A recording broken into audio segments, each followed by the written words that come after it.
Welcome to another episode of Listen, Learn, and Love, hosted by Richard Osler. My guest on today's podcast is my friend Ben Schilaty. Welcome to the podcast, Ben. Happy to be here. Ben is our first returning podcast guest. He was episode 10 that ironically was recorded about March of 2018, and we're recording this in late March of 2019. Mm-hmm. You can have me back every March if you want. It's a deal, and I think our listeners would really like that. It's a Friday afternoon. Ben and I, even though it's a Friday afternoon, we're both sitting here in our ties because Ben comes straight from work and I work in the temple on Fridays. So we're really dressed up for you listeners. I hope you can see us. But just as background, my stake president emailed me training that was available to many stakes in the Salt Lake Valley. And it's a monthly training put on by LDS Family Services. And this one was on the 14th of March. And the name of the training is SSA LGBTQ Issues, How Leaders Can Reach Out to Members Who Identify as LGBTQ or Same-Sex Attracted. How can they support their family members? And my stake president, knowing I'm in this space, said, you're welcome to go and just give me your thoughts. And so I went to the meeting and I walked in, and to my surprise, you're the presenter, Ben. Yep, it was me. And that chapel was packed. Mm-hmm. And I was just so glad. And you spoke for about 45 minutes and then maybe took 30 minutes of questions. Yep, that's about right. And so the purpose of this podcast is, I just thought that content was so helpful. And I just looked around at the leaders that maybe were hearing this content for the first time from a gay Latter-day Saint. And I could just tell their hearts and their perspectives and their understanding were shifting and learning, and I just sort of silently prayed, I wish everybody in the church could hear what Ben just taught that night, because it's certainly, you are one of my mentors. You're one of the very first blog posts I read when I felt impressed to step in this space, and you have helped me and are helping so many people. Ben does not represent the church here. I don't represent the church here. So why don't you just give a disclaimer, Ben? Yeah, so I'm currently an intern therapist at LDS Family Services, and the presentation I gave was hosted by them. But today I'm not talking as an employee of the church or of LDS Family Services. I'm just here talking as Ben Schilaty, a regular private individual. So that's really the scope of our podcast. We're not endorsed by the church. We don't claim to speak for the church, but we are trying to be thoughtful on how to best minister in this space. And so what we thought we'd do on this podcast is, first I wanted to mention, if anybody's not heard Ben's story, Ben shared a lot of his story in episode 10, that, as we mentioned, that was recorded. So go to episode 10 if you want to hear Ben's story. And some of that will come out today, but we didn't want to duplicate that story. It's on episode 10, and this will be episode over 100. And but what we want to do is have Ben share some of the training he shared with all of us there, and also some of the Q&A that I thought was very helpful, those questions that you answered, which led to a blog post we'll talk about. So how does that sound, Ben? That sounds wonderful. And before we started, Ben offered a wonderful prayer, and we just pray that a spirit is here. And if you're a local leader or a parent or just somebody who wants to learn more about this space, we hope this is a podcast that's helpful for you. We hope that potentially local leaders are listening to this and just wanting to use Ben's thoughts and insights to better minister to our LDS LGBTQ members. So with that, we'll turn it over to you, Ben. Thank you. So I think it's important to start out with a quote that Elder Ballard gave that's really well known now at a BOU devotional in 2017, where he said, "We need to listen to and understand what our LGBT brothers and sisters are feeling and experiencing. Certainly we must do better than we have done in the past so that all members feel they have a spiritual home where their brothers and sisters love them and where they have a place to worship and serve the Lord." And I love that invitation by Elder Ballard to listen to and understand. And that's what this podcast is all about. And I love that we get to follow an apostle's invitation to listen and understand. And I also like to say that the Lord defines Zion in part as a people that's of one heart and one mind. And so I feel that as we share one another's hearts with each other, that's really how we build Zion. So I hope we can build Zion a little bit today as I share what's in my heart. And just in case any of our listeners don't know Ben's station in life, will you just tell us your age, what you're studying, that you're an active LDS member, and you're gay. I'm kind of giving it for you, but just your bio so everybody knows that maybe hearing you for the first time, just who you are. Of course. So I was born in the Seattle area to convert parents. I was raised in the church. I'm gay. I'm 35 now, and I'm single and probably will remain that way. I'm finishing up a master's in social work at BYU, And you can call me President Schilaty of the Sunday school because I'm the Wow. Sunday school president of my ward. Is that new? It's as in I think since January. That's So great. it's pretty new. So yeah, so I'm active in the church, fully believing, and I'm also gay and okay with that too. Good. That's helpful. Thank you, Ben. Yeah. So just to make sure we're on the same page, Elder Ballard explained what the church's stance on same-sex attraction is in a devotional back in 2014. He said this: "The Church of Jesus Christ of Latter-day Saints believes that the experience of same-sex attraction is a complex reality for many people. The attraction itself is not a sin, but acting on it is. Even though individuals do not choose to have such attractions, they do choose how to respond to them. With love and understanding, the church reaches out to all of God's children, including those with same-sex attraction." So we can see a number of important principles here that he states. First of all, that the attraction isn't a sin, that it's a complex reality, that acting on it is a sin, that we don't choose to have these attractions, but we do choose how to respond to them, and that the church should be reaching out with love and understanding to all of God's children. Now, growing up in the church, almost every time I heard same-sex attraction or homosexuality mentioned, it was in the terms of it being a sin, and we miss these other important principles. That it's a reality, it's not a choice, and that we should be reaching out with love and understanding. When people hear the word homosexuality, I think a lot of people hear that word and go right to behavior. Help us understand why maybe that's not the best thing to do. Yeah, so I have been gay for as long as I can remember, and have had. If you were to define my sexuality based on my behavior, I think you would say I'm straight, because I dated women. I've been on 27 blind dates with women, and I've been That's out. a lot. I know. I spent thousands of dollars and many hundreds of hours trying to get married, and was very unsuccessful. So for me, being gay has very little to do with behavior and about who I'm attracted to, both physically, emotionally, and romantically. That's helpful. Thank you. Yeah. So I just want to share a little bit about my story. So my parents were converts to the church, and when they got married, they decided not to have kids because they were both school teachers at the time, and they didn't want to deal with kids at home and at work. But then they joined the church a year and a half after they got married and decided to have kids and had 3. And I'm the youngest of 4. And when my mom found out she was pregnant with me, it wasn't a very good time to be pregnant. They had made some bad investments. I'm not exactly sure. I wasn't around then. But they weren't doing well financially. And when my mom went to the doctor, they found out that something was really wrong with the pregnancy. Wow. And they were told, my mom was told that it looked like I wouldn't survive full term, and that if I did, my mom's life would be in danger, and that in the small chance that I did survive, I would be mentally and physically disabled my whole life. And the doctors recommended that they abort the pregnancy. And this is within our church teachings. It's okay to do that. And there are probably people listening to the podcast who have been in that situation who have done that. And I'm not saying what anyone should do, but in this circumstance, what happened was my mom didn't really know what to do. And so she and my dad prayed about it and still weren't sure what to do. And my mom says that she just tried to pretend like I didn't exist because it was too hard of a decision to make. And then one day while she was driving by herself in the car, she heard a voice say so clearly that she thought it had come through the radio. The voice said, "Benjamin James Schilaty. His name will be Benjamin James Schilaty."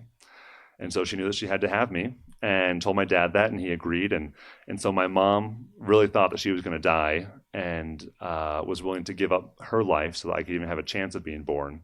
And then my dad promised my mom that if she died and I survived, that he would spend the rest of his life pushing me around in a wheelchair. Wow. And so that dedicated parents. Yeah, like so dedicated. And that's the heritage of love that I come from. 2 parents who were literally willing to give their lives so that I could even have a chance of being born. And they exemplify the scripture where Jesus said, "Greater love hath no man than this, that a man would give up his life for his friends," which is what my parents did. And when I was born, my dad says there was a whole team of doctors in the room, and I was born with no problems at all. And apparently the doctor held me up by my feet and said, "And to think they wanted to abort this beautiful baby," because I was a beautiful baby, I guess. There you go. And no disabilities at all. Yeah. So, and then I had a pretty normal growing up life in the church. I went on dates, went to prom, all those things. And I first realized I was attracted to men when I was in middle school. But it wasn't really a problem because I was going to go on a mission that was going to fix me. So I went on a mission fully expecting it to fix me. Then when I got home... Where did you serve? In Chihuahua, Mexico, right on the border with the U.S. And it wasn't until I got home... I remember the first time I ever called myself gay was when I was home at my parents' house about 3 days after being home. And I was watching something on TV, and I thought someone was really attractive. And I thought, oh my gosh, this didn't work. And that's when I started to get really scared. And I started attending BYU. and went out on a lot of dates, like I mentioned previously, and figured that if I just needed to do what Nephi said, could just go and do, that God would prepare the way. And so I thought if I went on a lot of dates, then I would find the right woman to marry. And I tried to be the perfect Latter-day Saint. I read my scriptures every day. I went to the temple every week. I did my calling. I did what we used to call home teaching. And I journaled every day. And I tried to be perfect, expecting that if I did all the right things, that God would fix me. And when I'd been home for about 2 years, that hadn't happened. And I started to wonder what was going to happen to me. Like, what was my life supposed to look like? And one day, someone from my ward randomly stopped by our apartment and said that one of her friends had just come out to her at dinner, and she didn't really know what to do because she didn't know anyone who was gay. And so my ears immediately perked up because it hadn't occurred to me that there was another gay person at BYU. I thought I was the only one. This is back in 2007 when I was 23. And one of the things she mentioned was that there were anonymous blogs written by BYU students about their experiences being gay. So as soon as she left, I Googled gay BYU student blog and immediately found about a dozen blogs. I read tons of them. And almost all of them started out this way. They would start by saying, I'm active in the church, I'm a believer, I also experience same-sex attraction, but I'm going to stay faithful. And then as months and years passed, almost all of them ended up leaving the church. And so I thought, is that the end of my story? Is that what's going to happen to me too? And so one night I remember just kind of letting my mind wander down the two paths I thought I could take. Like if I stayed in the church and stayed single, I was going to be lonely and sad forever. And that just seemed like a choice that was too hard to make. But then if I pursued a same-sex relationship and left the church, then I'd have to leave behind this gospel and this community that I love. And that seemed too hard too. And so I knelt down in my room that night and told Heavenly Father that if he needed me to be lonely and sad for the next 60 years, I was willing to do that to show him that I could be faithful. And so I got up from my knees, not feeling any better, and I randomly opened up my scriptures to Alma 40, I think it's verse 11, and it says, time is measured only to man. I thought, well, I just told God that I'm willing to be lonely and sad for 60 years, and then he just said, well, that's not very long. And I didn't feel any better, as you can imagine. And so over the next few weeks, I had to tell someone. I couldn't just do this on my own anymore. And so my best friend from high school, Mitch, called me one night and invited me to go on a walk with him. And which I agreed to do, and it was something we'd never done before. And then I turned to my roommate Craig, and I asked him if he wanted to go on a walk with me and Mitch, and he said he did, which is also something we'd never done before. And I remember driving me and Craig over to Mitch's house, getting so nervous I thought I was going to puke because I knew I had to tell them. And so we were on a walk in Kiwanis Park in East Provo, and I finally got the courage to say, can we sit down? I want to tell you something. And we sat down on the grass, and I remember I couldn't even look them in the face. I just was pulling out blades of grass, and I almost chickened out, but I finally got the courage to say a line that I had stolen from one of the blogs that was, for as long as I can remember, I've been more attracted to men than women. And they both responded with love and concern and asked some good questions. And then I turned to Craig and I said, I understand if you don't want to be my roommate anymore. And he said, why wouldn't I want to be your roommate? You're the same person you've always been. And that was the beginning of my healing, knowing what that a great answer. Yeah, it was the perfect answer. It was exactly what I needed. Because for the first time, I felt like this awful, dirty thing about me that if people knew it, they wouldn't want to be around me. But then I found out that wasn't the case at all. And they exemplified the baptismal covenants we make that Alma explains in Mosiah 18, that we promise to mourn with those that mourn, to comfort those that stand in need of comfort, and to bear one another's burdens that they will be light. And that's what Mitch and Craig did for me that night. And over the next couple of years, I came out to a number of my close friends and some of my family members. And I got to a point where I wasn't really struggling anymore. Like I would go out on dates and I thought I would get married eventually, but I never really dated someone super seriously. And when I was... So coming out as gay didn't close the door to marrying a woman? No, not at all. I thought that was my only option. There was no other way to live a life besides being married to a woman. If I could measure your emotional health, like the month before you came out and the 3 months, was there a change there, Ben? It was a remarkable change. I have pretty good mental health, and I'm a fairly optimistic person just by nature. And those months before I came out were some of the darkest of my life. And people started to notice that I was behaving differently and asking what was going on. I remember someone asked me, like, what's going on? You don't seem like yourself. And I remember thinking in my head, if you knew what was going on, you would hate me. Wow. So I was way better off after coming out. That's good. For sure. Thanks for sharing that. Yeah. So when I was 28, I just assumed I would get married to a woman eventually. So when I was 28, I moved to Tucson, Arizona to start graduate school. And what did you graduate in? Well, I got a PhD there in second language acquisition and teaching. And what did you graduate from BYU in? I have a bachelor's in Latin American studies and a master's in Spanish linguistics. Okay. Yeah. So I was Well originally going to be a done. Spanish teacher, and then I am now a social worker. So Both of those are awesome. yeah, sometimes I do social work in Spanish, so it all paid off. Yeah. So I got to Tucson. I was 28 and I was getting close to 30. So the cutoff to get married before you fail. And I started dating more when I got to Tucson.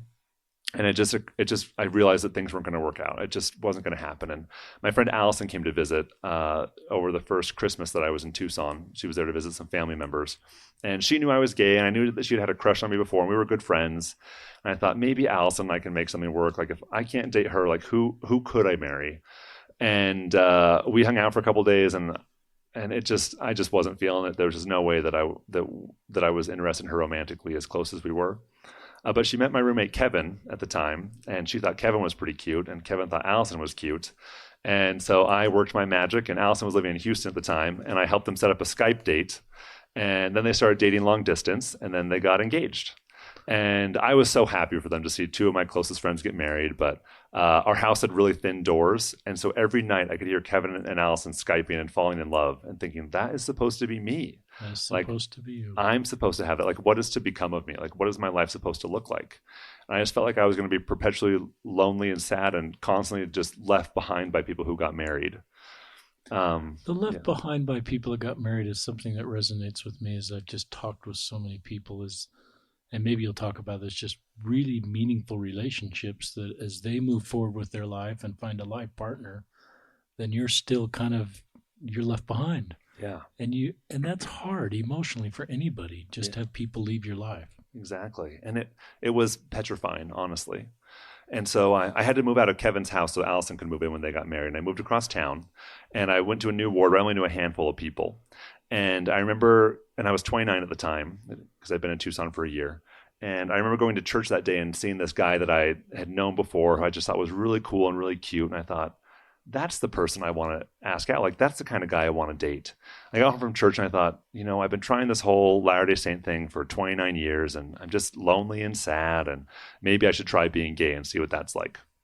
So I decided to take a sabbatical from church, not leave church, but just take a sabbatical, take a break. The only problem was, and it would be the perfect time because no one in my ward would miss me. My family was more than 1,000 miles away in Seattle. No one would even know I was gone. The only problem was that Saturday, Kevin and Allison were getting married in the Mesa Temple. So I remember walking to the Mesa Temple that day and thinking I wouldn't be back for a long time. And I should also say, when I got to Tucson, when I first moved there, I got there on a Saturday night, and then the next day, Sunday, Kevin invited me to his parents' house for Sunday dinner, and they invited me every Sunday I was there for the next 5 years. That's cool. They adopted me. They're my family in every way, except I won't inherit any of their money when they die. But they are my family. And it's hard to explain really spiritual experiences, but I remember being in the ceiling room watching two of my closest friends make covenants with each other in a room surrounded by people that felt like family. And it felt like the veil parted and we were in heaven. Like, it actually felt like we were in heaven. And the feeling I got in the ceiling room that day was that no matter what happened, I needed to be able to be in that place with those people forever. And so even though I'd walked in the temple thinking I wouldn't be back for a while, I walked out with a commitment that I was going to do whatever I could to be able to be in that place with those people forever. And you have these spiritual experiences, but life circumstances don't really change. And I should just tell you what happened with Kevin and Allison. They're my family. Their oldest son, they middle named after me, Levi Benjamin. And when I moved to Utah from Arizona, they made me promise to Skype with them at least every other week. So we talk every other Sunday, sometimes more. And they have just promised that we're going to stay in each other's lives. So that's cool. So that fear I had that people were going to just constantly abandon me, at least in this instance, has proven to not be true. That's cool. Yeah. So about a month after this experience, I was my circumstances hadn't changed. And my friend Leanne called me out of the blue, and she was the last woman I tried to date. She was living in Utah and I was in Arizona, and we kind of tried to date long distance, and we became really good friends, but just never were romantically involved. And she called me out of the blue one night and just asked me how I was doing. It was later than usual. It was like 9 or 10. And my new roommate didn't know I was gay, so I walked out of our house and walked 2 blocks down the road so I could talk to her in private, and sat on a dusty curb by a park in Tucson. And I just spilled my guts to her. I told her how I had a crush on this guy, how it was hard. And I remember crying with her and her just crying with me. And, a lot of times when people have a problem, we want to fix it and tell them it's going to be okay. But that's not what Leanne did at all for me. She just listened to me and sat with me in my pain. And she exemplifies the shortest verse in our scriptures. It says simply, Jesus wept. And the situation around that verse is that Mary had just told Jesus that her brother Lazarus had died. And instead of saying, look, Mary, I got this. I'm going to raise him from the dead. It's going to be fine. He wept with her and sat with her in her pain. And that's what Leanne did for me that day. And I remember telling her that it didn't seem fair that I had to choose between being with someone that I loved and being in a church that I loved. Why did I have to make that choice when no one else, when other people didn't have to? It just didn't seem fair to me. And then I quoted my favorite line from Preach My Gospel, which says, all that is unfair about life will be made right through the atonement of Jesus Christ. And she said, Ben, I know that's true. And I said, I know it's true too. And I wish everyone could have a friend like Leanne who will just be there and support you in your time of need. Just talk about that term. You mentioned it twice. Sat with me in my pain. Yeah. What I was feeling that night wasn't something that could be fixed. It wasn't something that you could take away. And having her just knowing that I wasn't there alone in that hurt was what I needed, because she couldn't take it away, but she could be there with me. That's great. Yeah. And so over the next couple months, I had this really odd prompting to come out to everyone in my life. Wow. Yeah. I had written this essay for a BYU essay contest, an alumni essay contest. And I wrote about coming out to Mitch and Craig in Kiwanis Park in Provo. And my essay promptly lost the contest. But then over the next 6 months, I came out to about 100 people. And I'd always give them a copy of this essay. And some of the people, and so I wanted everyone to know. And one of the people I sent the essay to was the Wrights. And I'm not sure I shared this story at the presentation, but it's a good story. And so Craig's aunt and uncle, when we were roommates, started inviting us over for Sunday dinner. And Craig got married and moved away, and they kept inviting me. And then I moved away, and whenever I came through Utah, I'd always stay at their house. And they're also like family to me. And they're conservative, they live in Orem, Utah, and I just thought that they might not be so accepting of me if I came out as gay. And so I wrote them a letter and printed off this essay that I had written and sent it to them, not knowing what their response was going to be. And about a week later, I got a letter back from Cindy, the aunt, Craig's aunt, and she said, "Thank you for sharing your story with us. This changes nothing. We still claim you as one of our own." And it's so shocking to me that I would be so loved and accepted by people who aren't even family claim me as family, even knowing that I'm gay, while other people are rejected by their actual families for being gay. And I've just been so lucky to have people just embrace me and love me and honor my agency again and again and again. So that's just a quick story to share. Love that. But after coming out to everyone in my life, probably about 100 people, I sent text messages and emails and called people. And after that all happened, I felt this odd prompting to come out on my blog, which I was really afraid to do. So you're already blogging. Yeah, I was blogging. So you had a blog, but it wasn't about you being gay. No, my blog was just about funny things that happened to me. If you go back to my blog in like 2008, 2009, 2010, it's just these random stories about things that happened to me that have no point. And tell our listeners the name of your blog, or maybe you're going to do that. So my blog is called Been There, Done That. Ben spelled like my name, Ben, and it's just benschilaty.blogspot.com. But if you Google Ben Schilaty, it's the first thing that comes up. So I was afraid to come out on my blog because once I put that information out there, I couldn't take it back. And I'd always wanted to work at the NPC as an administrator. And I thought they'd never hire me if they knew I was gay. And so I felt like by coming out on my blog, I was giving up my career. That's really what it felt like. And I remember sitting in my... That's not fair. Because if someone comes out as straight, it doesn't change anything for their career. So it's just part of your difficult road. It's true. Yeah. And, fair or not, I don't know if that's how they would have responded, but that's the impression I had at the time. Right. And so I remember sitting in my parents' rec room. I was visiting home for Christmas break when I decided to come out on my blog. This was about just over 4 years ago. And I remember saying a really, really sincere prayer, asking Heavenly Father if it was really what He wanted me to do. And that feeling you get when you're supposed to bear your testimony, like that nervous, courageous sort of feeling. I don't know, you get that feeling, but that's kind of how I feel. And I got that feeling times 10. I just knew I had to do it. So I pushed publish on the post, and then I shared the link on Facebook. And then I closed my laptop, turned off my phone, and told my parents that we had to get out of the house because I didn't want to think about what I'd just done. And we went and saw the 2014 version of Annie. I just wanted to escape reality for a few hours. And so when I got home, I turned on my phone. I had dozens of voicemails and text messages and emails and Facebook messages and so many comments on my post, from friends and loved ones just telling me they loved me and were happy for me and just expressing their love and support. And the best part of that day was going through all the people who had liked and commented on the post and thinking, oh, she knows I don't have to lie to her anymore, or he knows I can be myself around her. It was incredibly freeing for me. And then over the next Freeing, that's just helpful. For someone would say, why would someone need to come out? And just you visualizing that and saying, freeing, I don't have to tell her, she knows. And yeah, so people just know who I am. mm-hmm. And it hadn't occurred to me beforehand how much hiding had worn me out, and how stressful that was. The idea that I constantly had to worry if someone would find out I was gay or guess that I was gay, and then I didn't have to worry about that anymore, and it was amazing. And then over the next couple of days, my posts started getting shared around, and people I didn't know started emailing me. And I got dozens of emails from people they almost always said, I'm gay, I'm a Latter-day Saint too, no one knows, and so I'm reaching out to you. And I happily responded to all these emails and told them they could talk to me whenever they wanted, but they were all in far-flung places like St. George and Alabama and all over the country and other countries too.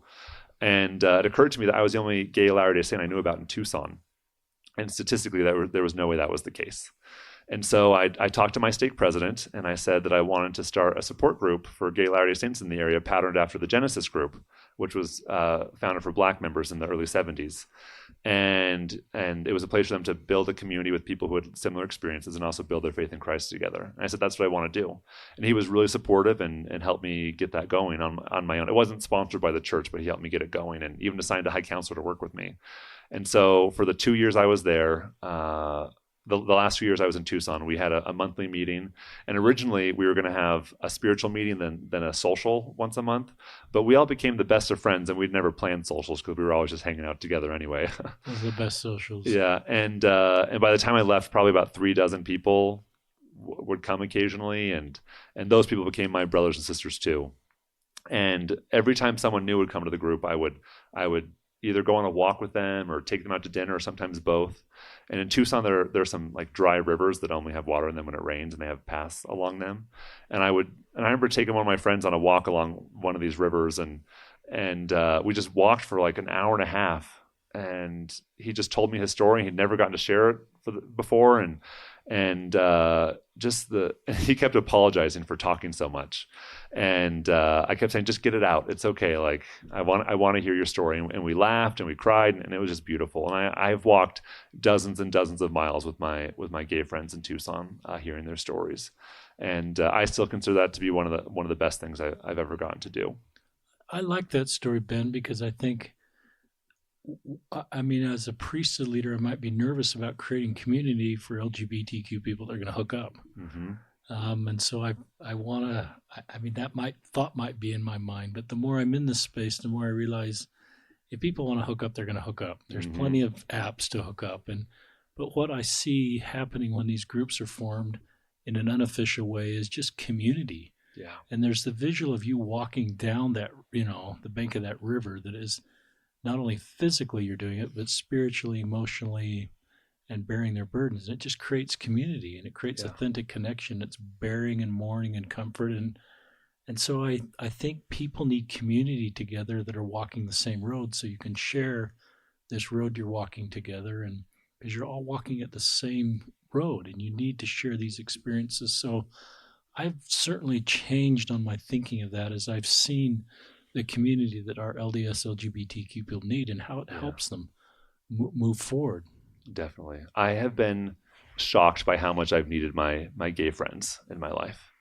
And I think some of them have needed me too.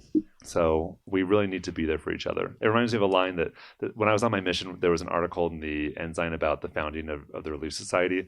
And the head quote was from the president of the Relief Society at the time. And she said, "Sisters, oh, how we need each other." And I feel the same way. Like, we gay Latter-day Saints, we really need each other.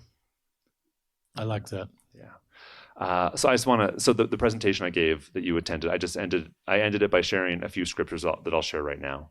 And so one of them is in Alma 33, and we're often familiar with Alma 32 that talks about how the word is like a seed, and if you plant the seed, it will grow. And we aren't as familiar often with Alma 33, where the Zoramites ask Alma, well, how do we plant the seed? And Alma basically tells them two things. He says you need to pray to God and you need to look to Christ. And then the last verse in Alma 33 says this. And now, my brethren, I desire that you shall plant this word in your hearts, and as it beginneth to swell, even so nourish it by your faith. And behold, it will become a tree springing up in you unto everlasting life. And here's the key. And then may God grant unto you that your burdens may be light through the joy of his Son, and even all this ye can do if you will. Amen. And that is my testimony that I always share with church leaders, that my friends and my family have borne my burdens with me, but what has really made the difference is learning how to lay my burdens at the feet of the Savior, and that has really made my burdens light. And then in 2 Peter chapter 1, which is another verse or another chapter that we aren't super familiar with, Peter lists a bunch of Christ-like attributes, and then he says that if all these things be in us and abound, we shall neither be barren nor unfruitful in the knowledge of our Lord. And I love that. As we develop Christ-like attributes, we become like him and we learn of him. And then he says this. This is 2 Peter 1:16. He says, for we have not followed cunningly devised fables when we made known unto you the power and coming of our Lord Jesus Christ, but were eyewitnesses of his majesty.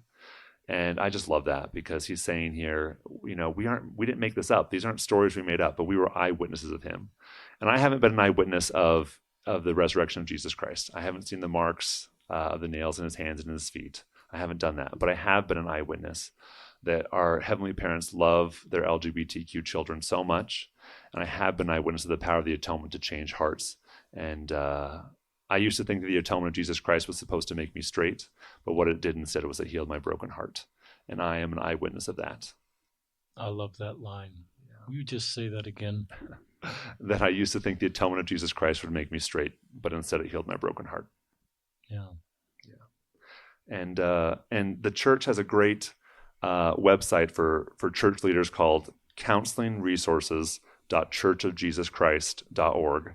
And you have to be a church leader to have access to it. And it lists a bunch of there are a bunch of topics that are hard, that are often tough to deal with, such as pornography addiction, abuse, early return missionaries.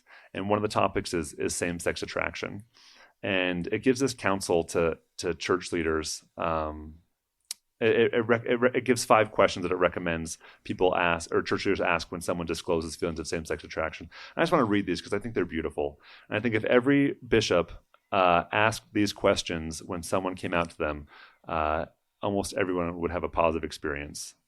So here's some of the questions. Will you please tell me more about your experience? What is this like for you? How have these feelings affected your life? How have they affected the lives of your friends and family? How can I help you? Would you like us to meet regularly to discuss this? Labels have different meanings for different people. What does the word gay or lesbian, bisexual, SSA, and so on mean to you? And I think that's just beautiful. And another piece of advice it gives to church leaders, it says this. It says, encourage them to seek to know God's purpose and to discern through the Holy Ghost specific and personalized direction on their path. And this has been so important for me in my life. I've always been an active member of the church, and I've always lived church teachings and gospel principles. And for years of my life, I was miserable. And during that time when I was considering leaving the church, I told my parents about this. And I said I was considering leaving. And my mom responded by saying, Ben, if you need to leave the church and marry a man, you and he will always be part of our family. And so she gave me the freedom to leave. And so I had felt trapped in this doctrine. Did that scare you? No, it was amazing. Because I had felt so trapped in our doctrine and culture that felt like it didn't have a place for me, that knowing that I could leave was so freeing. And then I thought, well, do I want to leave? Like, what do I want to do? So that put the ball more in your court. Exactly. With your mom saying, Ben, that's interesting. Yeah, so it then became my choice. And then I spent a lot of time, I was home visiting my parents for a few weeks, and I spent a lot of time reading the scriptures and praying. And as I turned to Jesus Christ and sought out the will of God, I felt turned to Christ's church and felt like what he wanted me to do was to stay in the church and move forward as an active member. And that's what I've chosen to do ever since then. And so the way I've lived my life hasn't changed at all, but the reason I live has changed. And that has made all the difference. So I just want to read this again because it's so profound. It says, encourage them to seek to know God's purpose and to discern through the Holy Ghost specific and personalized direction on their path. And as I've sought specific and personalized direction, I've been led to a life that is really good. Like I'm really happy and thriving and just really enjoying life. And I in no way think that anyone should live the life that I live. But I encourage everyone to seek out their own inspiration and live the life that they feel called to live. I love that. Yeah. And is that kind of that's the presentation you gave? In a nutshell, yeah, that's about it. Mm-hmm. And then, I'm sitting in this congregation. I'm on about the fourth row, and it's just packed. I don't know how many people fit in that congregation. I think there were 200 or 300, Ben. And 300 might be a bit much, but we'll call it 200. There were a lot of people. And then you turned it over for questions, and I think you had about 30 minutes of questions. And I like the way you planned that much time for questions. I think you started at 7 o'clock and it went to 8:30, and I don't think anybody left. And the last question you took, there were like 20 other questions, and you just knew you needed to end. Yeah, I wish we'd had another couple of hours. I would have stayed and answered them all. But I've never seen so many questions. The first ones came a little slow, and then every time you turned it back to answer a question, how many hands were up? There were probably at least 10 every time between questions. And I felt bad because I couldn't answer them all, but yeah. Tell us some of the questions that you remember and your answers. Yeah. And I may give you some also that I remember. One of the questions I thought was really good was from this mom who her daughter is married to someone who is a gay man, and they know he's gay, but they've never talked about it. And so they wanted to know how could they bring up this conversation, because they know he's gay because the daughter's told them, he knows they know, but they've never talked. It's like this elephant in the room. And I can't tell you how many people I've talked to where this is the situation in their family. Like they know someone's gay, everyone knows, but they never talk about it. And so what I said was to ask for his consent and say, and just bring it up really organically. You could say something like, I was at this training, we talked about same-sex attraction and LGBTQ issues, and it was really good. And would it be okay if we asked you some questions about your experience? We'd really like to get to know you and your experience, and asking for his permission. And I said, I don't know what he'll say, but my guess is he'll probably be okay with that. And just ask for his consent, ask for permission to ask questions. I like that one. Keep going. Yeah. Geez, what were the other questions? One of the questions, and we can kind of go back and forth here. I was really touched by a bishop who was also a seminary teacher. Mm-hmm.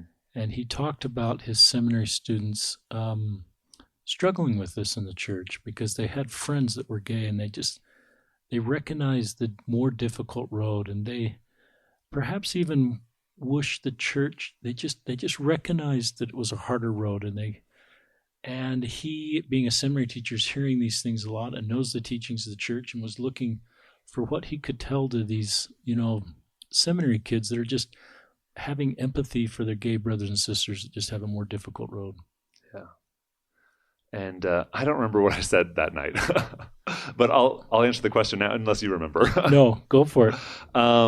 What I would tell someone who just really feels like people who are gay in the church have a tougher road and it doesn't seem fair, I would say, yeah, it doesn't seem fair, and it's not fair, and that sucks. That's what I would really empathize with, that feeling. Like it really would be so hard. And I can say that because I know, like I'm on that road. And then I would say, and I would tell my gay friends that I love them and that I honor their agency and that I want to walk with them on their journey. And whatever path they choose, and I'd probably get really cheesy and quote the song, I'll walk with you, and tell them that if they don't walk like most people do, and some people are going to walk away from them, I'll walk with them. That's what I would tell them. And what I would also say is, if we're trying to keep people in the church, we're literally missing the mark. Like, it's not about keeping people in the church. It's about helping people come unto Christ. And the Church of Jesus Christ of Latter-day Saints is, I think, in my mind, the best way to do that. But if we're pointing people to an organization and not to the Savior, we're actually missing the mark. So I would say point people to the Savior as much as possible. And if someone leaves the church and they're still developing Christ-like attributes, that they're becoming kind and loving and humble and patient, we should rejoice in that. Because you can be active in the church and heterosexual and be an awful, miserable person. Being active in the church doesn't make you a good person. Turning to the Savior and becoming like him is what makes you a good person. So that's what I would say.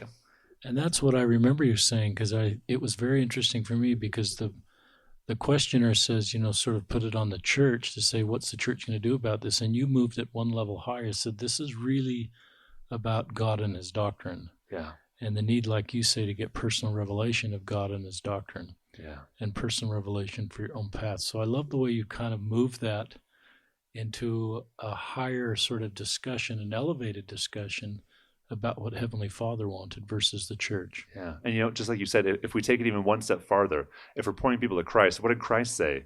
He always said, I'm doing what my Father is commanding me to do. So if we can help people figure out direction on their path, figure out what God wants them to do, then they're going to have a happy, thriving life. Talk about the question that led to your blog post. Yeah. So there was a bishop in the front row, and he asked me what resources the church has for gay members. And I started out by talking about the Mormon and Gay website. And then I was about to say, the church really doesn't have any resources. But in a really unusual moment of inspiration, I knew exactly what to say. And I said, you are the resources. You are the resources that God has put into your wards and congregations so that everyone who feels marginalized knows that they have a place. And I just believe that's so true. And that was a thought I'd never had before. But all of us are put into our spheres of influence to be the resources that those around us need. And I think that's going to look different for everyone. It's not my job to say, well, this is how you're going to be a resource. But we are the resources. And it's not up to the church to create some kind of program to make sure that gay people feel welcome. But it's up to all of us in our congregations to do that ourselves. I love that answer because in my business, we talk about scalability. Mm-hmm. And I wish I could scale you, Ben, so that you could go, and many others like you that we both know, and speak in every congregation and work with every bishop and counsel with every family, because you know this space and you have a life story, but it's not scalable. I think there's 3,000 stakes in the church. Mm-hmm. And that's just not practical. But what you said is scalable. Mm-hmm. And it's the beauty of our church and the beauty of the organization of our church is we have every one of those units has a Relief Society president, a young men's president, a young women's president, a bishop. And I look at the beautiful word structure we have and what you said with we have it's you. Yeah. And I don't go, I mentioned in the blog post that you mentioned a couple of stories about how people were resources to me. And one of them is my stake president. And I asked him beforehand if I could share this story. And so when I approached him about starting this support group, I didn't know him. Like we might have said hello to each other, but he didn't really know who I was and I didn't know who he was. But I had emailed him and said, I want to start this group. And so he set up a meeting with me. And so we met before church one day and talked about it. And he had a bunch of questions. And then afterwards, and I was barely out. Like I was 30. I had just come out publicly. So I wasn't used to being out. And I was still dealing with a lot of shame, I'm realizing now. And after that meeting, he called me to be in the stake Sunday school presidency. And I know being first counselor in the stake Sunday school presidency isn't a big deal. But it shocked me that he would give me a calling knowing that I was gay at the stake level and knowing that I would be visiting all the wards in the stakes and teaching them and knowing that I would be interacting with all of his members. And that just meant the world. And I remember writing about it in my journal that night and just crying. Wow. And then over the next couple of months, my friend, talk about the shame, because you said I felt a lot of shame that I didn't even realize that I felt now where I am, and that calling helping to reduce or eliminate shame. Yeah. So just think, I didn't realize how much I thought this, but I thought that if anyone knew I was gay, then they weren't going to trust me, and that I wouldn't be able to have callings that helped me interact with people. And I had the exact same experience when I moved to Provo and told my bishop that I wanted to be a temple worker. I wasn't sure that he would recommend me if he knew I was gay. And then I came out to him and his response was, Ben, what do I need to know and understand so I can serve you better? And then we talked some more about my experiences being gay. And then he said, I feel completely comfortable recommending you to work in the temple. And that meant the world to me too, because I really wondered if he would recommend me knowing that I was gay.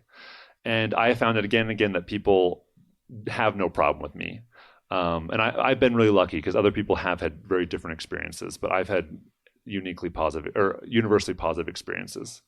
But I like you sharing your experience because if you're a local leader, then, and I had no training when I was called as a local leader, And so I love what you're teaching here, because then you're prepped on what things that are helpful to do to take away the shame and to make you feel accepted and loved. And I love this quote that I almost share every podcast: belonging doesn't require you to change who you are, it requires you to be who you are.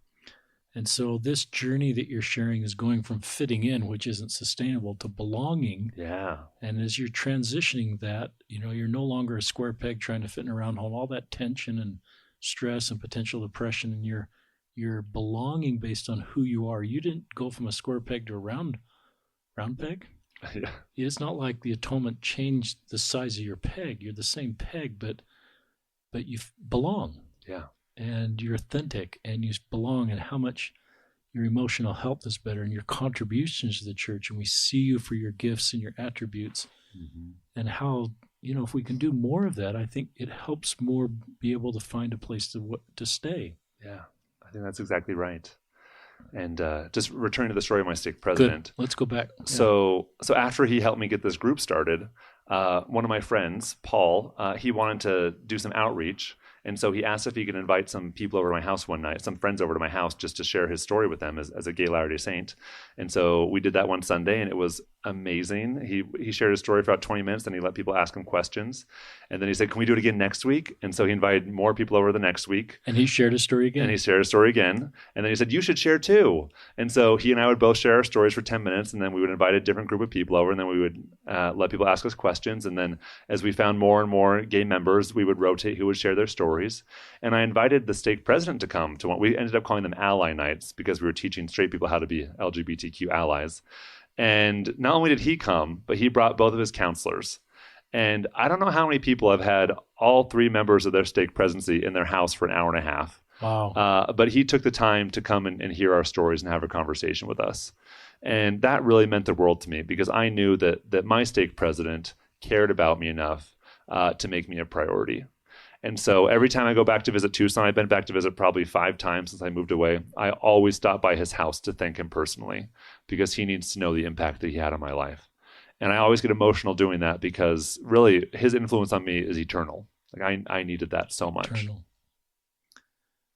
Ben, I get tenderhearted when I hear that, because I think that it's something all of us can do that. It's not like he became a doctoral student and had to minister to gay people by going to a 20-week course, or I'm kind of being flippant here. He just listened, and he just sat with you, and he just heard your story, and he just tried to understand. And the healing of just being validated and listened to. You understand this from a clinical standpoint with your training, and it seems like that's doable. Yeah. All of us can do that as wherever we are. Definitely. And like I say in the blog post, the resource I've needed the most is to be listened to, understood, and validated. That's what I've needed the most. And that's what he did for me. Yeah. I love that. I'm remembering one of the questions, and I thought you had a really good answer, was, and you didn't know, you were kind of asked to speak on behalf of the church. One woman, I believe, says there's stories on the Mormon and gay side of people like you that stay in, that are active in the church and LGBTQ, but we don't see stories of people that have stepped away and sort of talk about their lives. And tell us your answer to that, because that was a good answer. Oh, God. If you could remember. I don't remember what I said, but I'll answer the question now. I bet you'll give about the same answer. I don't really know what the church is going to do, and it's not my job to say. I imagine the church will keep putting forth stories that are mostly faith promoting. But they have the McIntosh's story of their son, Sean, who left the church, and how he was still part of the family. So they do highlight that story. And Sean actually just got engaged to his boyfriend. Yeah, I saw on Facebook. So I don't even really know Sean, but I did see that too. I saw his mom post that. Yeah, I saw Becky post that. So the McIntoshes have their stories. So the church has done that. But really, it's going to be up to us to make sure that we're listening to and sharing one another's stories. So I don't really know what the church is going to do or what the church should do. But all of us can share stories that are unique. And my biggest fear in sharing my story is that people are going to look to me and say, and go to their gay loved ones, and be like, oh, I met this guy Ben Schilaty, and he's active in the church, and he's making being single work, and you can do it too. Like, that is my biggest fear. Why is that your biggest fear? Because I know what it's like. Like, I don't know how many times I was sent Josh Weed's blog post that he and his wife Lolly shared, and they were very clear, like, this is our story. But I got so many people. I've been shared that post dozens of times. People saying, like, Ben, I read this post, and I know you think you might not be able to get married, but you can make it work. Because here's a story that's working. Yeah, and we call it weaponizing stories. Like, we use someone's story as a weapon against someone else. And Josh and Lolly Weed are beautiful people who tried their best to make sure their story wasn't used that way, but it was. And so I don't want anyone to use my story that way. And that's one of the fears I have, because I don't want anyone to feel like they needed to be like me. And what I always say is, don't point anyone to me, because then you're missing the mark. Point them to Jesus Christ. Yeah, because I'm aware of people that are aware of your story, and I think it gives vision to people that want to follow your path in the church. But I also think it sometimes is used the way you said, as a way to weaponize and manipulate people. In my personal experiences, after listening to so many stories, I've learned that every story is different. I've shared this in recent podcasts. I didn't really have a testimony in mixed orientation marriages, because I was more aware of the high-profile breakups, and that's not your path. You're saying that's not your path, but I know you know people that are in mixed orientation marriages that are working. Yeah. What's your thought on that? That isn't your path, but you're seeing people make that work. How do you sort of reconcile that? Yeah, one of my good friends, her name is Sarah, and she identifies as bisexual, and she's married to a gay man. She was on this panel I did at BYU last year, this campus-wide panel, and someone asked her about that, and like, why did you marry your husband? And she said, because we fell in love. And I think if a gay man falls in love with a straight woman and she's in love with him, I have no problem with them getting married. And of course, it doesn't matter anyway. Like, they're going to do what they want to do, whether I like it or not. So it doesn't really matter what I think. But like, in my heart, that feels great. Marry the person you're in love with. I think there's a problem when someone feels like that's the only choice, and they're getting married to perform some kind of social role. Like, this is what I'm supposed to do, so I'm going to do it. And that's how I was for a long time. I went on dates with people not because I wanted to, but because I was supposed to. And so I think if someone's getting married because they're supposed to, that's a recipe for disaster. But if you're getting married because you love someone and want to build a life with them, I think that can definitely work. That's powerful advice. Yeah. I wish you could have come talk to our YSAs and just shared that line. Yeah. Because that's a great line. And honestly, if I fell in love with a woman, I'd marry a woman, but I just don't see that happening. But yeah, because I tried really hard. I just don't see that being my path. But I think it's really dangerous for anyone to say, oh, you should do this or you shouldn't do that. Because I've been told by really conservative members that I need to marry a woman. Like, that's the only path. And then I've been told by people who have left the church I need to marry a man. Like, that's the right path.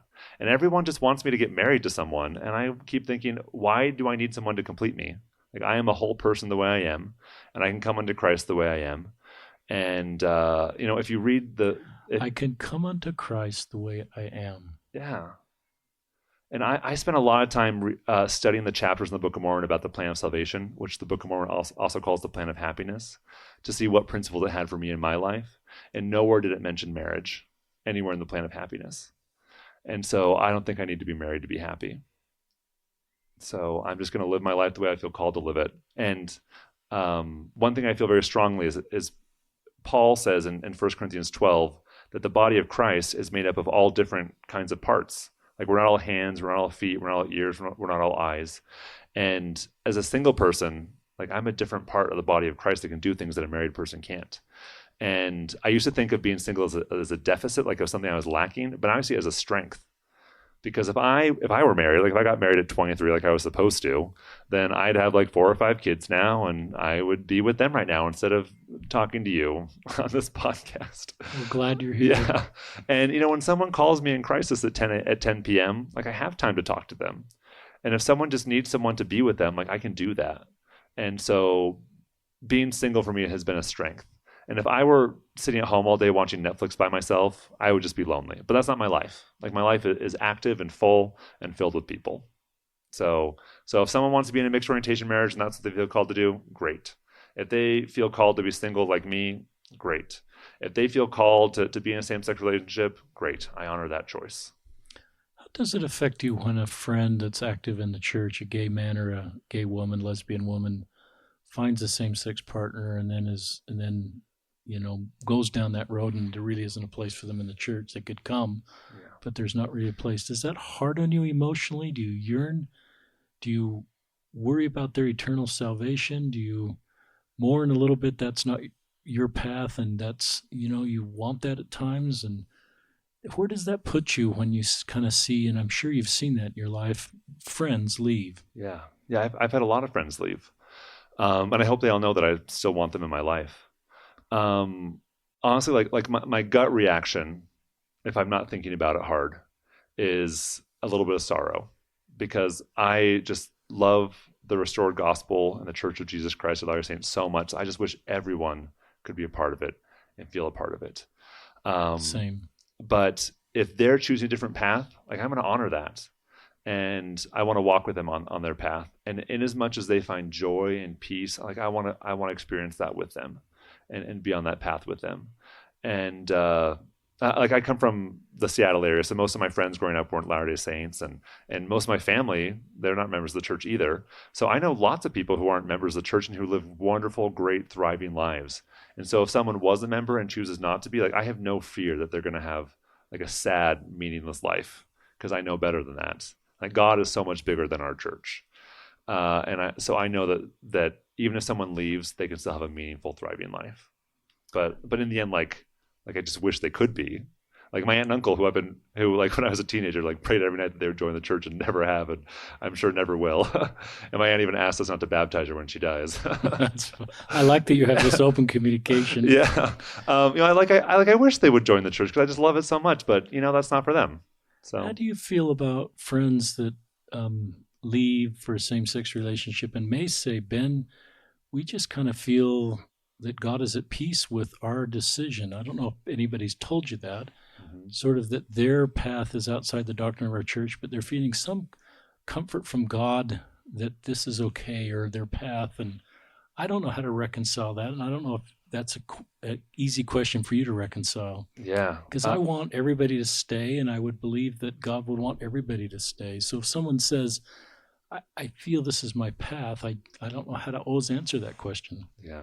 Well, I know what it's like to have a spiritual prompting and then to be told by people that I'm wrong. Like, I know what that feels like. That does not feel good.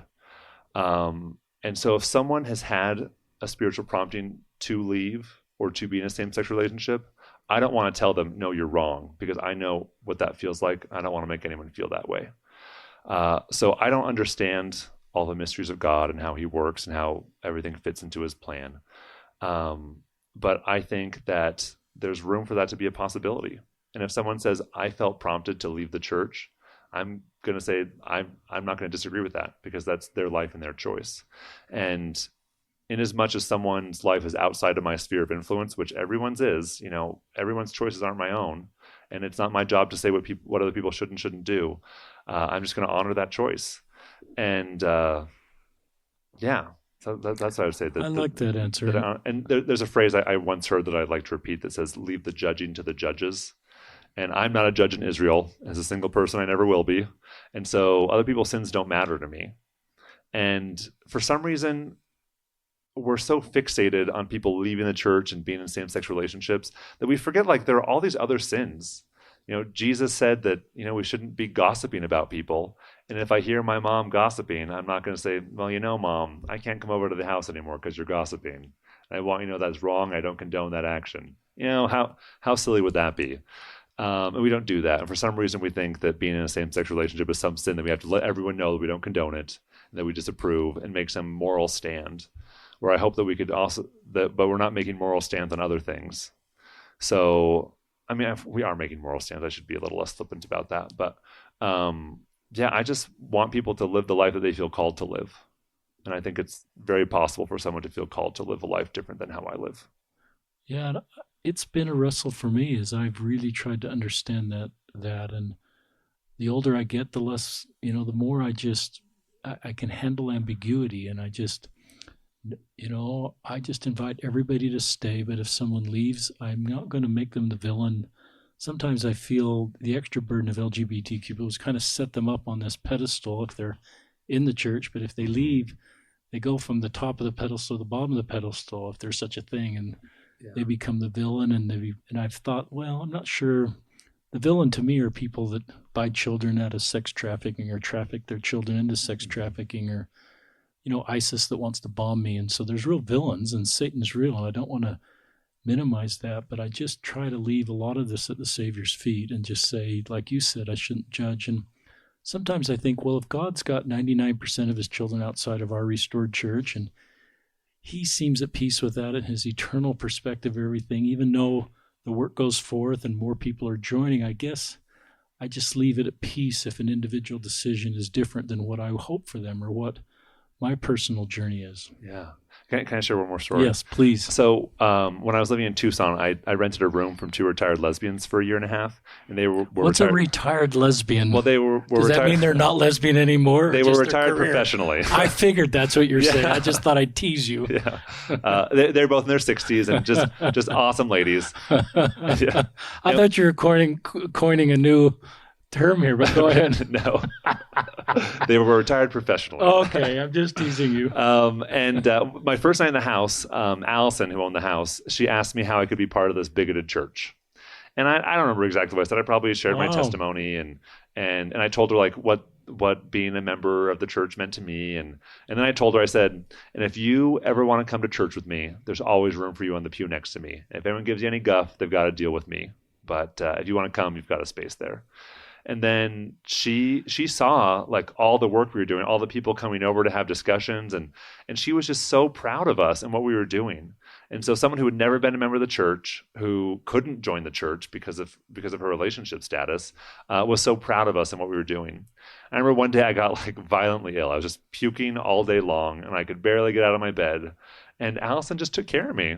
Wow. She made me soup and took care of me and got me crackers, and on my birthday, they got me presents and they got me Christmas presents, and I was part of the family. And I don't want to look at their relationship and be like, ugh, they're bad people, because they weren't. They were my family. It's hard to hate people close up, move in. Yeah. It's one of my favorite Brene Brown quotes. And it's just easy to dehumanize people if we don't ever get to know people. Mm-hmm. And I know that's what happened in Nazi Germany, and we started to call Jewish people non-human names as part of the road to dehumanize them. Yeah. And so it's certainly part of my journey there's a lot of people that have been othered in my life that I've recognized that, if I get to know those people, it's hard to other them, and it's hard to really hate them. And I sometimes say, my testimony of the restored church is so strong, I don't feel a need to take down other religions. I can have a fact-based discussion, but I don't feel a need to sit in Sunday school and sort of talk about the struggles of other Christian churches to somehow make me feel better about my church. And my wife and I's straight marriage kind of stands on its own marriage, Ben. Yeah.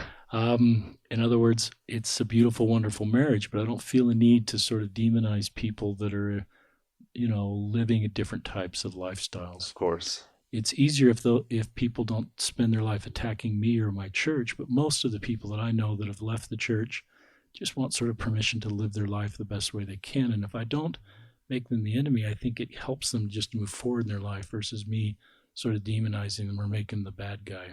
Yeah, definitely. Just that's some of my growth. I don't know if that's growth or just as I've really tried to understand. Mm-hmm. For sure. Talk about your dad's tie. So in our podcast social release, we'll link to Ben's blog on dated 18th of March. But in this picture that you'll see, you've got a picture, I assume, in front of your house, your mom and dad. That's actually our stake center. This is your stake center. Yeah. That is a church. Tell us about this picture. And I wish our house was that big. So we draw names for Christmas in my family because we don't want presents, I guess, and we're all poor. So I got my dad's name again. I always get my dad's name. I've gotten it like 4 or 5 times. And buying for dads is the worst because they don't want anything. Like golf balls. Yeah, they don't want anything. And if they do, they just buy it. So I asked my dad what he wanted, and he said he wanted a rainbow tie. And my dad is like as conservative as they come. Like he's super conservative and, super faithful. He was a temple worker, been on the head council 4 times, really active, faithful member of the church. And so I got him a rainbow tie online. And then I can't remember if it was the Sunday before Christmas or it must have been after Christmas because he had it. So he wore it to church, and we actually attended my brother's ward. And no, I don't think it was my brother's ward. Someone was giving a homecoming talk. So we attended that ward in our stake. And we knew a bunch of people because my parents had been in the same stake since 1972. So we were just there for sacrament meeting, and 8 or 9 people came up and complimented him on his tie. And a couple of people said like how much it meant to them to see him wearing that tie. That's really so cool. My dad very proudly wears his rainbow tie regularly. And I think, I've never worn any ally gear to church. I don't have an ally tag or a bracelet or anything, but to be honest, I've been a little nervous about that, even in my own congregation, for what people might think that I'm crossing a line and being an ally, even though I say LGBTQ ally on my Facebook page. But in my YSA ward, I did start to say kind things about LGBTQ people on social media. And it was fascinating to me to just communicate. If you want to communicate, you're safe. Talk about being an LGBTQ ally, because the LGBTQ people in your ward that might be closeted are going to open up to you. And then I found, as I've shared in other podcasts, my straight members that had really difficult stuff that they've never been able to talk to anybody says, well, I can go there with him because he's communicating. And I look at what Christ did in his ministry and all the people he was with that society said he shouldn't be with. And so I think as a local leader, as a parent, or if you're just trying to create safe imagery, or you just want to create the feeling that you're safe, then your dad wearing a tie. Yeah, exactly. Or wearing a lapel pin, or talking about the subject of church. Yeah. And we can do that. And then I think it opens up the conversation. Mm-hmm. And I think if people don't really know how to be an ally or say they're an ally, I think looking to Elder Holland is a really good example. Explain that one. So I think it was October 2014. He gave a talk about mothers, and he talked about this a missionary son of a mom who came home early who was gay. And then he said the line, he didn't change and no one expected him to, referring to his sexuality. And when he said that, I immediately got about 4 or 5 text messages on my phone from gay friends who had heard what he had said, because we're all listening to those little, and it wasn't a talk about being gay. He just mentioned it. And then a few years later, I think it was April. Do you think, how carefully did he choose that line? We can't put Elder Holland here, but I have thought about, say that line again. Well, I'm paraphrasing, but I think it's correct. I think he said he didn't change and no one expected him to. And no one expected him to. And what kind of a message does that send to parents and to church leaders about our doctrine? Yeah. It's really a statement of doctrine that's supported by the Mormon and Gay website. Mm-hmm. Yeah.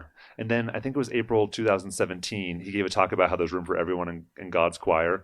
And then he listed a bunch of different groups that have room in the choir. And one of them was people with different sexual orientations. And it was just that one part of a line. And when he said that, my phone lit up again from people who heard it, like, oh my gosh, this is amazing. And so just those little things really send a message that it's okay to bring this up and to talk about it. And I think that that's a good way to start being an ally, just mentioning LGBTQ people in organic ways at church. Another way, thinking of a ward conference talk a bishop could give and just use Elder Holland's choir, and state the vision for the ward. Maybe get the whole ward council involved and say, this is our vision for the ward. Mm-hmm. We want to do what Elder Holland has asked us to do and develop a choir here. And the beauty I love of the choir is the harmony. You need all those parts to make it work. Yeah. And so that to me is the beauty of our congregation, is not I can't even say that homogeneity. Word. That's it, Ben. Thank you. I've got a PhD, so I know.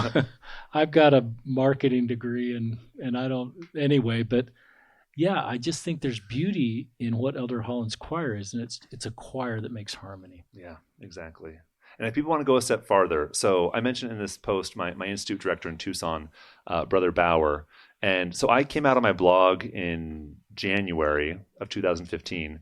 And then that November, so almost a year later, he asked me to speak at the Friday devotional. It was a weekly devotional. He asked me to speak about my experiences as a gay member of the church. And we talked about it a little bit beforehand. And I didn't have any prepared remarks because I didn't know what I was going to say.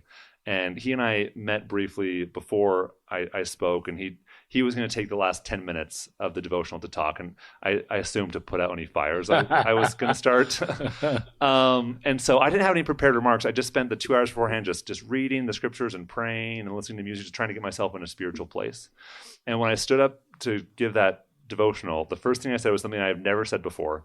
And I said, I was asked to give a talk about my experiences as a gay member of the church, but I'm actually here to talk to you about the atonement of Jesus Christ. And I hadn't planned on saying that. And then towards the end, I said this line that I said that you had me repeat earlier that I'd never said before. And I said, I used to think the atonement would make me straight, but instead it healed my broken heart. And I got to have that experience because Brother Bauer invited me to speak. And I know there were other people in the congregation who needed to hear that too. And we did a Q&A during, as part of my devotional as well. And someone asked me about, what I thought the next life was going to look like. And I said, I don't know if I'm going to be straight. I don't know if I'm going to be gay. I don't know if I'll be married to a woman. Like, I don't know what that's going to look like. And I said, but honestly, the idea of being married to a woman for eternity doesn't really sound like heaven to me, but I'm open to the possibility. So that was one of the things I had said. And then instead of speaking when I was done, Brother Bauer got up and he said, I was going to say some stuff, but I'm just going to leave it how it is. Cool. But then he said, but I want you to know how much I love Ben, because it takes a lot of faith to hope in blessings and promises that you don't even want. Wow. And yeah, what a great ally. Someone Wow. who gave me the space to do that and then said such a kind thing to me. So, we can do little things by just mentioning LGBTQ people organically, but we can also do big things by holding events. One of the things that I've learned is that sometimes as an ally, I try to bring voice, but I've always thought that having LGBTQ people tell their story is better. Mm-hmm. So I look at the meeting I went to, and I could have spoken there, Ben, but I would have been speaking as an ally on behalf of LGBTQ people, and it would have been okay. And I've tried to do that, but and this is kind of a message for local leaders, and it is better to have LGBTQ people, just like this Institute teacher did, where you talked, and there's something about the spirit of your story and the spirit you bring and who you are. And so that's one of the learnings for me, is it's a lot better to have LGBTQ people share their stories. Definitely. Talk about our transgender friends. You're not trans, Ben. Yeah.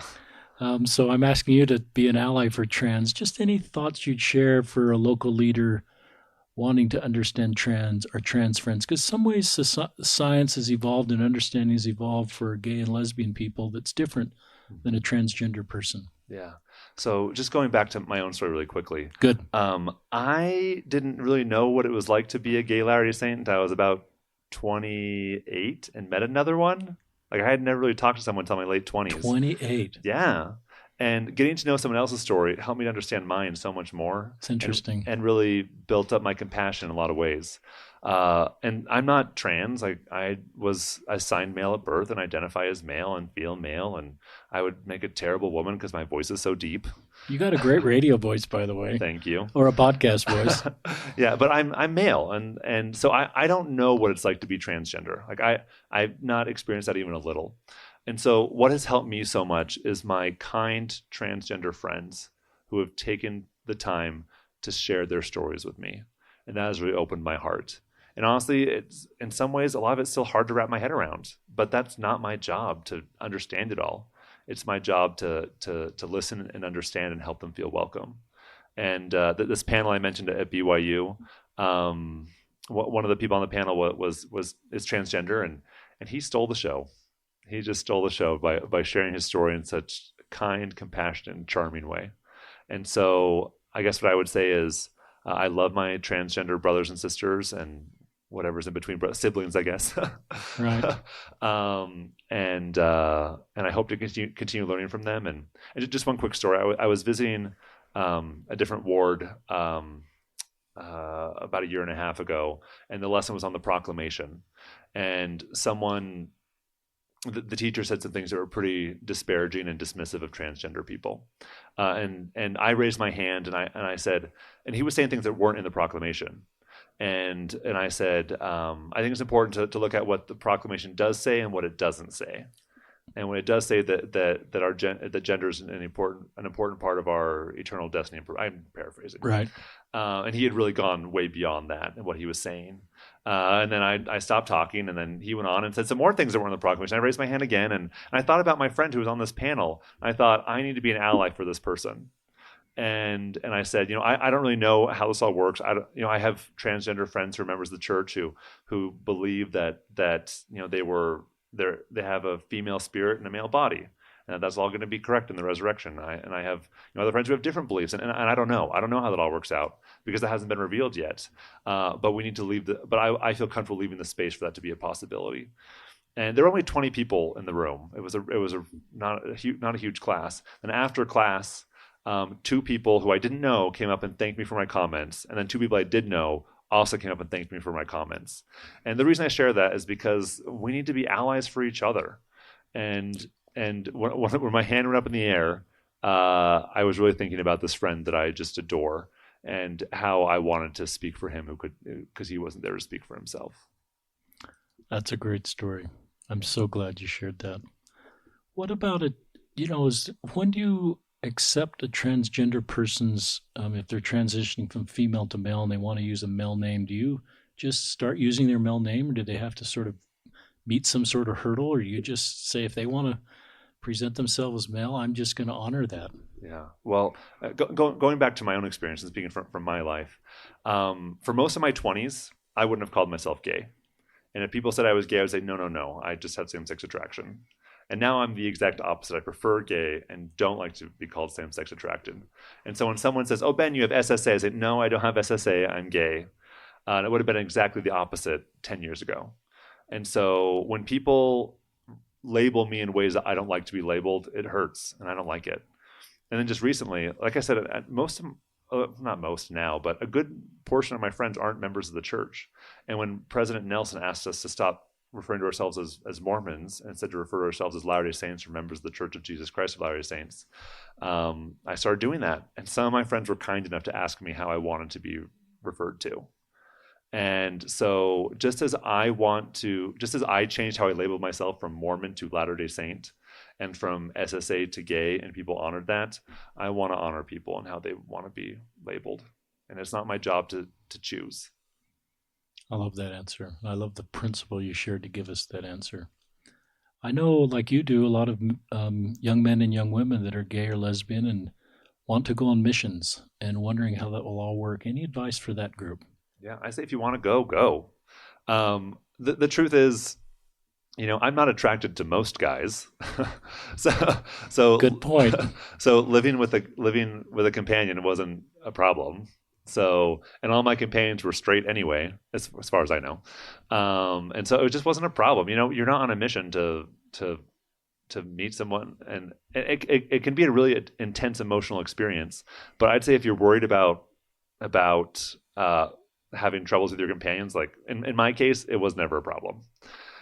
So I would say if that's one of your fears, at least in my case, it would need to be a fear. My last ward in Tucson, I was the ward mission leader, and I was completely out to the ward, like totally out.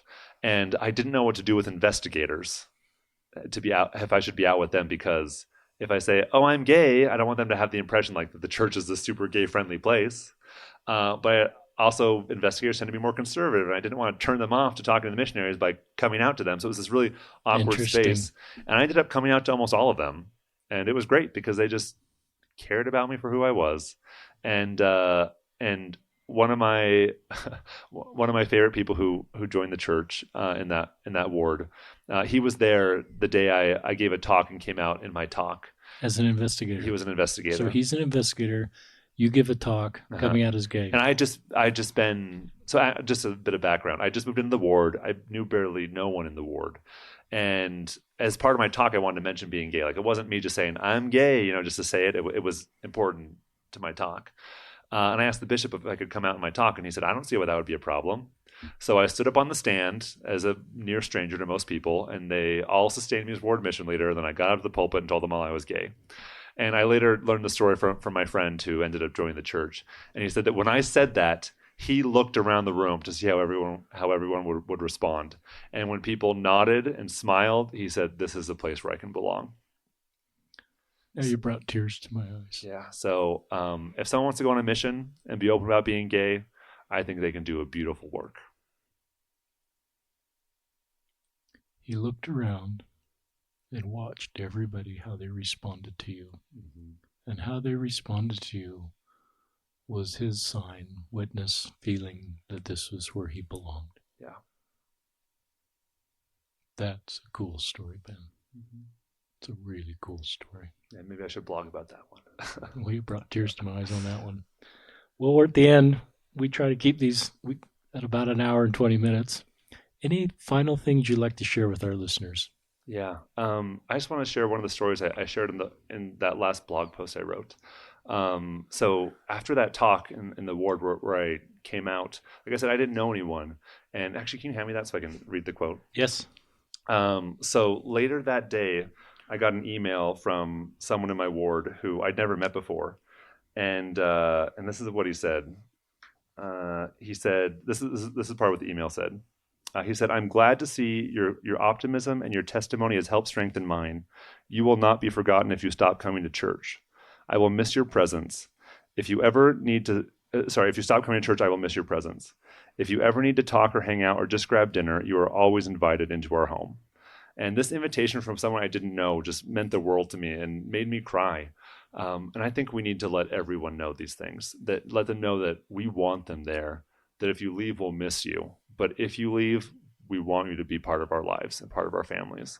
And, people don't often say things like that explicitly. I think the more explicit we can be that we claim you as one of our own, just like Craig's aunt did in that letter she sent to me, we need to let everyone know that we claim them as our own.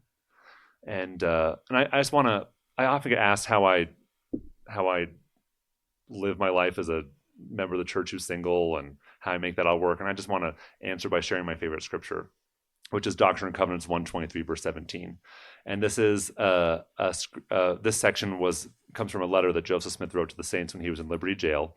And this is the last verse in section 123. He says, "Therefore, dearly beloved brethren, let us cheerfully do all things that lie in our power, and then may we stand still with the utmost assurance to see the salvation of God and for his arm to be revealed." And that's how I try and live my life. I just cheerfully do the very best I can and trust that God will be there along the way.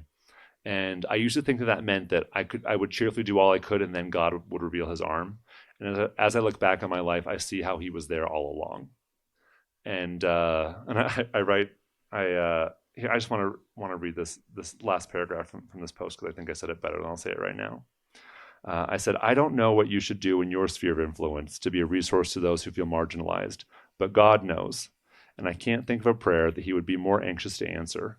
I didn't realize at the time how much I needed that ministering from my friends in Tucson, but I know it now, and our heavenly parents knew it all along. That's why they inspired them to do what they did. I hope we can all have the courage to act in our spheres of influence to be the resources that others need." It's so well said. Thank our listeners for joining us on another episode in Listen, Learn, and Love. Ben Schilaty, thank you for who you are and your insights in the gospel of Jesus Christ and your personal life and your ability to find common ground as we all come together in humanity. Yeah, it's been a pleasure. Great to have you on this podcast. Thank you. And we're signing off. Good night.